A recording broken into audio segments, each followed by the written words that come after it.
बिस्मिल्लाहिर्रहमानिर्रहीम। अस्सलाम वालेकुम स्टूडेंट्स। आज हम पास्ट कंटिन्यूस के एक्टिव और पैसिव वॉइस सीखेंगे। पास्ट कंटिन्यूस का जो अफर्मेटिव सेंटेंस होता है, आप सब्जेक्ट के बाद वाज एंड वर लगाते हैं और वर्ब के साथ आईएनजी लगाते हैं और उसके बाद आप ऑब्जेक्ट लगाते हैं। और जब आप इसको पैसिव वॉइस में तब्दील करते हैं तो ऑब्जेक्ट आपको मालूम है सब्जेक्ट की जगह आता है अपनी सब्जेक्टिव फॉर्म के अंदर, और आप सब्जेक्ट को ऑब्जेक्ट की जगह ले जाते हैं अपनी ऑब्जेक्टिव फॉर्म के अंदर। और अब जो है आपका नया सब्जेक्ट जो है उसके हिसाब से आपने वॉज या वर में से किसी एक चीज़ का इंतखाब करना है और बीइंग का इजाफा करेंगे आप उसके बाद। और उसके बाद वर्ब की थर्ड फॉर्म, यानी कि पहले वर्ब की फर्स्ट फॉर्म के साथ आप आईएनजी लगा रहे थे, लेकिन अब आप उसकी थर्ड फॉर्म यूज़ करेंगे आप। और उसके बाद आप बाय लगाकर आप आखिर में सब्जेक्ट लगाएंगे अपनी ऑब्जेक्टिव फॉर्म के अंदर। एक मिसाल ज़रा यहाँ पर नोट कर लीजिए।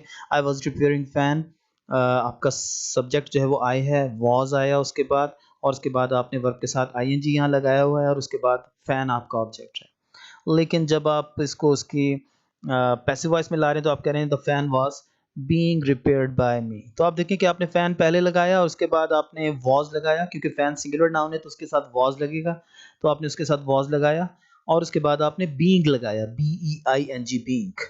The fan was being repaired by me. तो आप देखिए कि रिपेयर्ड यानी कि रिपेयरिंग की आईएनजी वाली फॉर्म के बजाय हमने वर्ब की थर्ड फॉर्म यहाँ पर लगाई, रिपेयर्ड बाय मी। सिमिलरली जब आप पास्ट कंटिन्यूस का नेगेटिव बनाते हैं तो एक्टिव सेंटेंस के अंदर सब्जेक्ट के बाद वॉज एंड वर आता है और उसके बाद नॉट, और उसके बाद वर्ब के साथ आईएनजी लगता है और उसके बाद ऑब्जेक्ट आता है। जैसा कि है कि I was repairing fan, I was not repairing fan. तो इसका नेगेटिव इस तरीके से हो सकता है।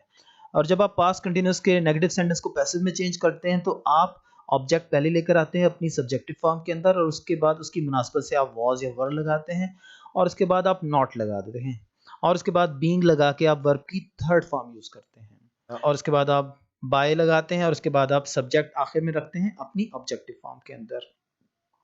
जैसा कि यहाँ पर लिखा है कि we were not teasing him. तो जब आपने इसको पैसिव में तब्दील किया तो आपने कहा कि ही was not being teased by अस। तो हिम जो है वो ऑब्जेक्ट था आपका, आप इसको पहले लेकर आए लेकिन अपनी सब्जेक्टिव फॉर्म के अंदर, और हिम की सब्जेक्टिव फॉर्म ही है, लिहाजा आपने यहाँ पर ही लिखा और ही के साथ वॉज लगता है तो अब आपने यहाँ पर वॉज लगाया और नॉट बीइंग, बीइंग लगाया और उसके बाद आपने वर्ब की थर्ड फॉर्म यूज़ की। आईएनजी वाली फॉर्म आपने नहीं यूज़ की, आपने थर्ड फॉर्म यूज़ की और उसके बाद बाय लगाकर आपने सब्जेक्ट आपने आखिर में लिखा लेकिन अपनी ऑब्जेक्टिव फॉर्म के अंदर। तो वी की ऑब्जेक्टिव फॉर्म अस है, लिहाजा आपने इसको अस में तब्दील कर दिया। We were not teasing him, he was not being teased by us. और इसी तरीके से जब आप इसका नेगेटिव बनाते हैं तो आप पास्ट कंटिन्यूस इंटरोगेटिव का जो एक्टिव होता है आप उसमें वॉज एंड वर आपको मालूम है कि पहले आता है और उसके बाद सब्जेक्ट आता है और उसके बाद वर्ब की साथ आप आईएनजी लगाते हैं और फिर ऑब्जेक्ट आता है। पास्ट कंटिन्यूस के इंटरोगेटिव का जब आप पैसिव बनाते हैं तो आप वॉज एंड वर तो पहले लगाते हैं, लेकिन अब जो है वो आपके नए ऑब्जेक्ट के मुताबिक लगेगा जो कि अब आपका सब्जेक्ट बन गया है और सब्जेक्ट की जगह पर आ गया है। और उसके बाद आप बीइंग लगाएंगे और वर्ब को उसकी थर्ड फॉर्म में चेंज कर देंगे और बाय लगाकर जो है आप आखिर में सब्जेक्ट लगाएंगे लेकिन अपनी ऑब्जेक्टिव फॉर्म के अंदर। एक मिसाल यहाँ पर आप नोट कर लीजिए, वाज ही चीटिंग मी।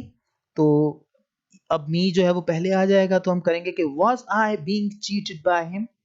तो आप देखिए कि वॉज पहले आया, उसके बाद आपने ऑब्जेक्ट को सब्जेक्ट की जगह पर लाए उसकी सब्जेक्टिव फॉर्म के अंदर, और उसके बाद आपने बीइंग लगाया और वर्ब को उसकी थर्ड फॉर्म के अंदर तब्दील किया और उसके बाद बाय लगाकर आपने आखिर में सब्जेक्ट लिखा लेकिन अपनी ऑब्जेक्टिव फॉर्म के अंदर, और ही की ऑब्जेक्टिव फॉर्म हिम होती है। ओके स्टूडेंट्स, कुछ और मिसालें यहाँ पर आप नोट कर लीजिए। जैसा कि ये है, were you not angering him, क्या आप उसे गुस्सा नहीं दिला रहे थे। Was he not being angered by you. उसी तरीके से पीपल वर एडमायरिंग हिम, लोग उसकी तारीफ कर रहे थे। He was being admired by people. आखिर में it was boiling eggs, eggs were being boiled by it.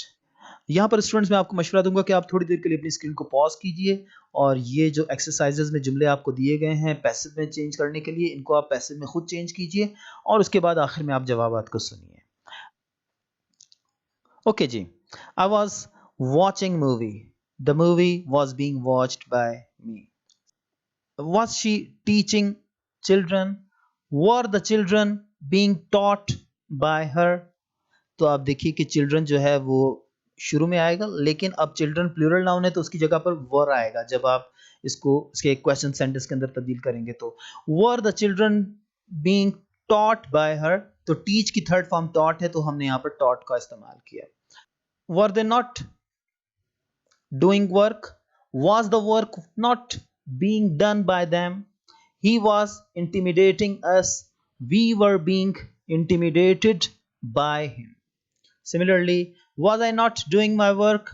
Was my work not being done by me? He was not eating food. The food was not being eaten by him. They were catching fish. Fish was being caught by them.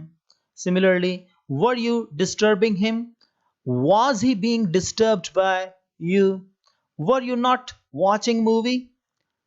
Was the movie not being watched by you? Was he playing cricket? The cricket was being played by him. Were you stopping them? Were they not being stopped by you? Was police pursuing him? Was he being pursued by police? Okay students, आखिर में हम आपको suggest करेंगे कि आप कोई भी 5 verbs लें अपनी मर्जी के, एक अच्छा सा पैसेज पढ़कर उसमें से निकालें और उन वर्ब्स की फर्स्ट फॉर्म, सेकंड फॉर्म और थर्ड फॉर्म जो है उसको जहन में रखें।